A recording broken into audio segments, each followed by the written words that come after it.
ఏ చావాలిందా? చావాలని అనుకున్నాను, కానీ అదృష్టం కూడా లేకపోయింది. మీ కారు బ్రేకుల చలవ.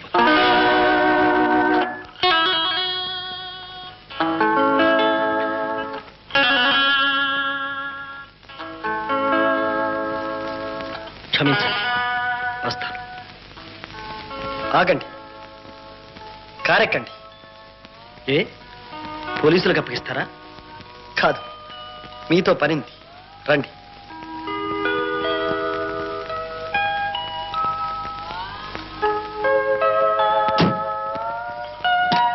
కమిన్.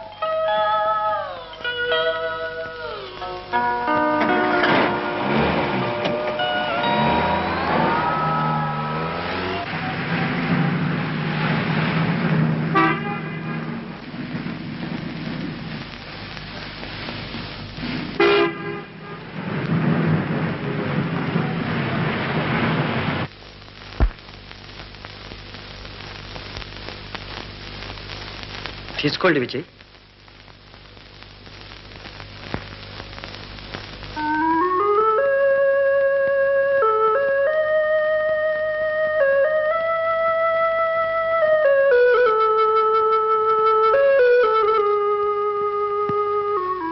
అదేమిటి విజయ్, ఎందుకో బాధపడుతున్నారు? ఏమిటో చెప్పండి ప్లీజ్. మీకు చెప్పిన అర్థం కాని బాధ. అక్కడ ఇంటి దగ్గర మా నాన్న చెల్లెలు కడుపు నిండా తిండి లేక బాధపడుతూ ఉంటే ఇక్కడ నేను విందారగించను. క్షమించండి. అయితే మీకు ఒక నాన్న చెల్లెలు ఉన్నారన్నమాట. అదృష్టవంతులు మీరు. నాకు ఓ చెల్లెలు ఉంటే ఎంత బాగుండదు. మీరు లేని వారిని గురించి బాధపడుతున్నారు, నేను ఉన్నవాళ్ళను పోషించలేక బాధపడుతున్నాను. పోషించడం నా బాధ్యత. మీ బాధ్యతను మీరు గుర్తించి కూడా ఇలా పారిపోయి వచ్చారే. మీరు ప్రాణాలు తీసుకుంటే వాళ్ళ గతేం కాను. బ్రతికుండి నేనేం చేయగలను గనక. బీకాం పాస్ అయి 3 ఏళ్ళయింది. ఎంత ప్రయత్నించినా ఉద్యోగం దొరకలేదు. మాదసలే పేద కుటుంబం. ఆస్తి లేకపోయినా ఆడంబరాలకు పోయి ఉన్న ఒక్క చెల్లెలికి పెద్ద సంబంధమే తెచ్చి పెళ్లి చేశాడు నాన్న. ఆ సంబంధం కోసం ఉన్న ఇల్లు అమ్మింది చాలక తలకు మించిన అప్పులు కూడా చేశాడు. చెల్లెలైనా సుఖపడుతుందనుకున్నా, కానీ ఏ మీ చెల్లెలి భర్త మంచివాడు కాదా? అది కాదు. అప్పులిచ్చిన వాళ్ళు వారంట్ తెచ్చి మా నాన్నను జైలుకు పంపించారు. ఆ దిగులుతో మా అమ్మ మంచం పట్టింది. మందులకని మాకులకని ఎక్కడ లేని డబ్బు కావలసి వచ్చింది. గత్యంతరం లేక మా చెల్లెలికి అత్తవారిచ్చిన నగలు తాకట్టు పెట్టాం. ఆ నగల్ని విడిపించుకోను లేకపోయాం. మా అమ్మను దక్కించుకోను లేకపోయాం. చివరికి మా చెల్లెలి కాపురం చిక్కుల్లో పడింది. అంటే ఏముంది జయబాబు, నగలు తెచ్చే వరకు గుమ్మంలో అడుగు పెట్టొద్దన్నాడు మా చెల్లెలి మామగారు. సుఖంగా భర్తతో కాపురం చేయవలసిన చెల్లెలు పుట్టింట్లోనే కూలిపోతున్నా ఏవీ చేయలేకపోయిన అసమర్థుడి. ఈ ప్రపంచం అంతా డబ్బుతోనే ఉంది జయబాబు. అర్థమైంది. మీ సమస్య పేదరికం. డబ్బుంటే సుఖం ఉంటుందని, డబ్బుతో అన్ని సమస్యలు పరిష్కరించుకోవచ్చని మీరు అపోహపడుతున్నారు. కానీ డబ్బు లేని బాధ కంటే డబ్బున్న బాధ మరీ ఎక్కువ విజయ్. డబ్బుంటే బాధ అర్థమైంది రండి. డబ్బున్న వాళ్ళ బాధ ఒకటి, ఉన్నది చాలదని ఇంకా కూడబెట్టాలని. అదేనా మీ బాధ? అది కాదు, నా సంగతే తీసుకోండి. డబ్బు లేకపోవడం అంటూ ఏమిటో నేను ఎరగను, ఊహించలేను కూడా. తరతరాల నుండి మాది జాగీర్దారుల వంశం. 3 ఏళ్లుగా నేను అమెరికాలో ఆటోమొబైల్ ఇంజనీరింగ్ చదువుతున్నాను. నాన్నగారు కావలసినంత డబ్బు పంపడం, నేను హాయిగా ఖర్చు పెట్టుకోవడం, అంతే తెలుసు నాకు. సుమారు 1 నెల రోజుల క్రితం కేబుల్ వచ్చింది. నాన్నగారికి సీరియస్గా ఉందని వెంటనే బయలుదేరి రమ్మని. ఇంటికి చేరేసరికి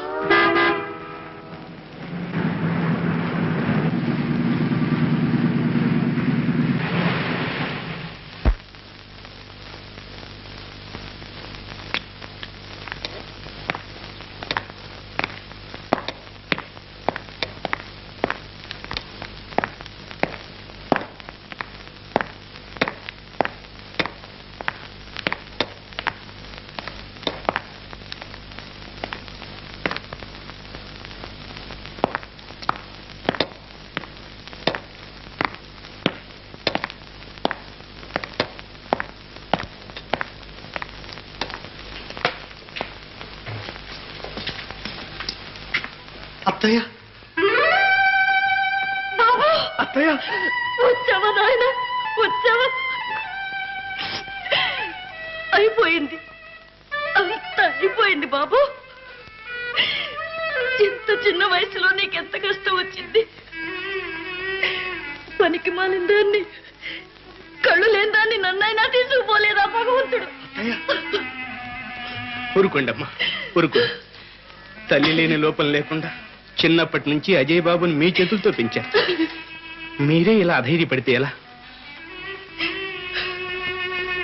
చివరి చూపులకైనా నోచుకోలేని నిర్భాగ్యుడయ్యాను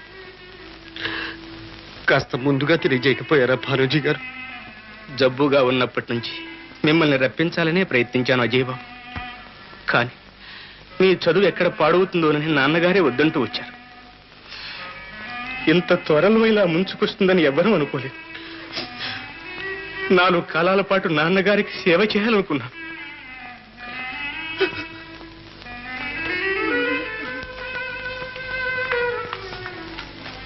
పాపం వెంకన్న వాడి కూతురు అహర్నిశలో అయ్యగారిని కనిపెట్టుకుని సేవ చేశారు స్వామి భక్తి అంటే వాళ్ళదే మరి శేషావతారం ఎవరెంత సేవ చేశారో ఏకరవు పెట్టడానికి ఇదటయ్యా సమయం ఈ మూగవాడేమిటి అందరం సేవ చేశాం అయినా అయ్యగారిని దక్కించుకోలేకపోయాం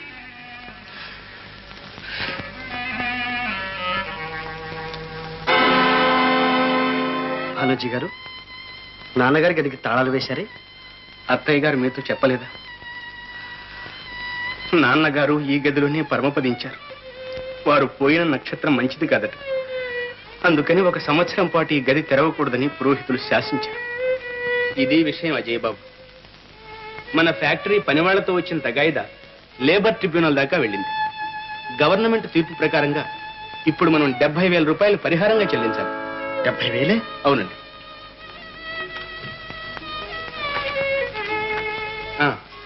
ఇది ఇన్కమ్ ట్యాక్స్ నోటీస్ మొదటి వాయిదా 1,50,000 ఈ నెలాఖరులోగా కట్టాలి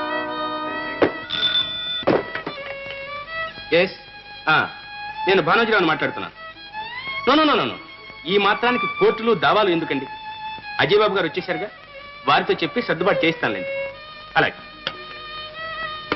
కాంట్రాక్టర్ ప్రసాద్ ఈ మధ్య మన ఫ్యాక్టరీకి కొత్త మిషనరీ సప్లై చేశారు ఆ బాబతు 60,000 రూపాయలు ఇవ్వాలి ఇకపోతే ఆగండి నా బుర్ర వేడెక్కిపోయింది నేను వింటున్న కొద్దీ మీరు చెబుతూనే ఉంటారు ఇవాటికి తలనొప్పి లచ్చి ఏందమ్మా బాబు గారికి భోజనం వడ్డించమని మీ అయ్యతో చెప్పు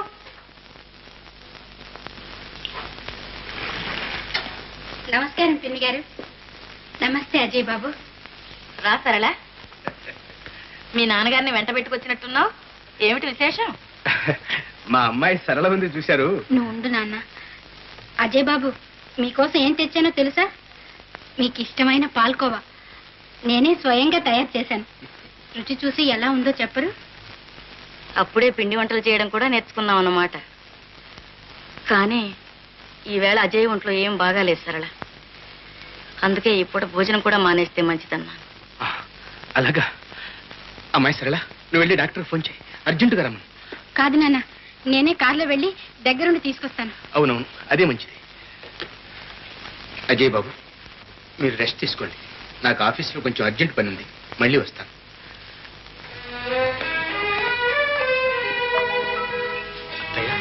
ఏమిటి ఈ జబ్బేమిటి డాక్టర్ ఏమిటి ఏమీ లేదు నాయన నా భయం నాది వంశాంకురానివి ఒక్కడే మిగిలావు ఇంత ఆస్తి ఉంది ఏ క్షణాన ఎవరికి ఏ దుర్బుద్ధి పుడుతుందో చెప్పలేవు అందుచేత ఈ ఇంట్లో వెంకన్న తప్ప ఎవరు ఏమిచ్చినా తినద్దు అంత భయంకరమైన పరిస్థితుల్లో ఉన్నాను నేను అవును నాయన డబ్బు పాపిష్టిది ఎంత పనైనా చేయిస్తుంది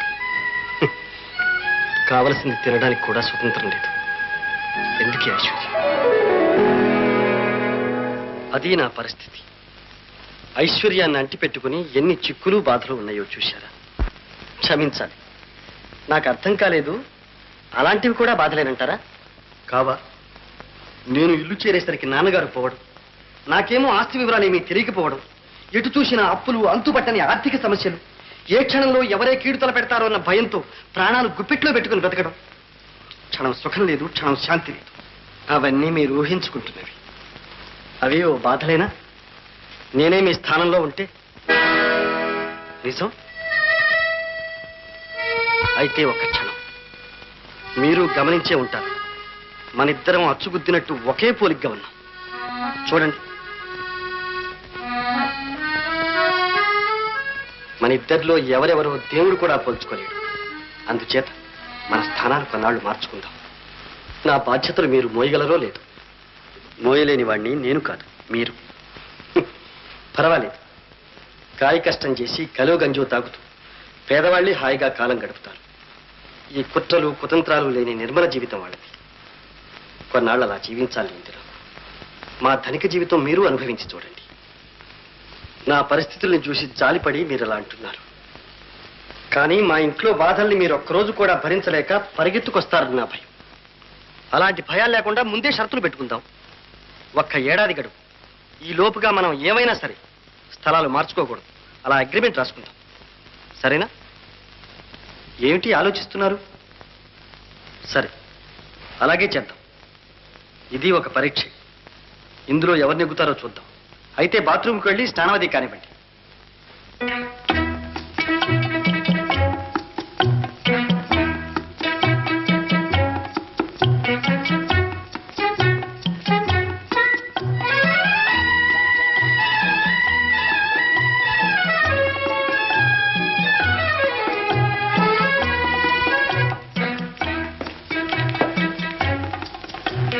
వెరీ గుడ్.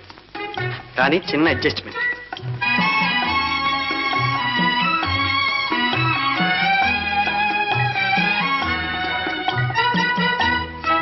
కరెక్ట్. కూర్చోండి. అగ్రిమెంట్ తయారు చేశాను, సంతకం పెట్టండి.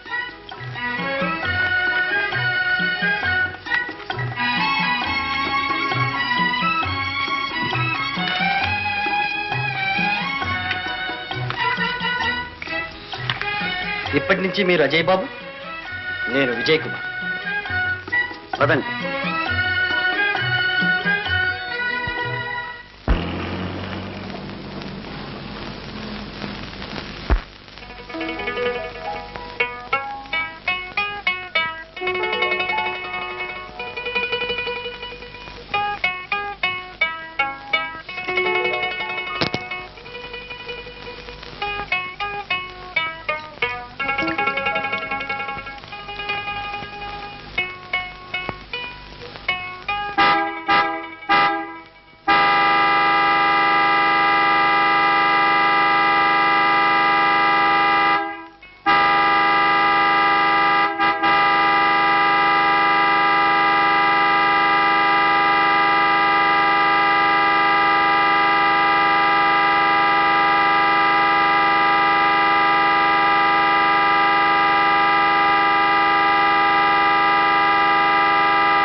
कौन है तू?